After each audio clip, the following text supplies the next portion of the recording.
In this video, I'll guide you through how to use synonyms in Google Docs so you can quickly improve your writing without ever leaving your document. We'll go from selecting your word to opening the built-in dictionary to understanding the synonyms and antonyms that Google Docs suggests. By the end, you'll know exactly how to find better word choices in just a few clicks. Let's start right inside your Google Docs document. First, choose the word you want to improve or change. Maybe it feels repetitive, maybe it's too casual, or maybe you just want something more precise. Using your mouse or trackpad, click and drag to highlight that word. You'll see the text change color to show that it's selected.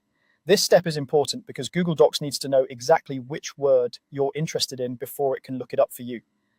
Once the word is highlighted, move your cursor over the highlighted text and right-click it. On most computers, that means clicking the right mouse button. If you're using a trackpad, you can usually right-click by pressing with two fingers or by holding the Control key while you click, depending on your device settings. When you right-click correctly, a small menu will pop up right next to your selected word. In that menu, look for the option labeled Define. Go ahead and click Define.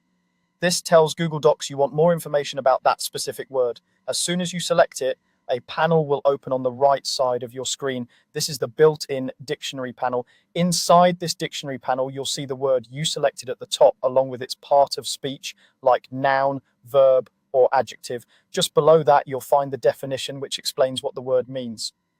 Take a moment to read this, especially if you're double-checking that you're using the word correctly in your sentence. As you scroll or look further down in that same panel, you'll see synonyms listed. Synonyms are words that have similar meanings to the word you highlighted. This is where you can really enhance your writing.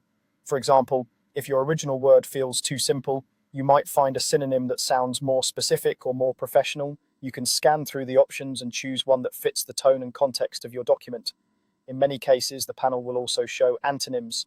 Antonyms are words with opposite meanings. Even if you don't plan to use an antonym, they can help you better understand the exact sense of the word you chose, which can guide you toward the most accurate synonym. If you find a synonym you like, you can simply type it into your document to replace the original word. Make sure to reread your sentence afterward to confirm that the new word fits naturally and keeps the meaning you intend. That's all there is to it.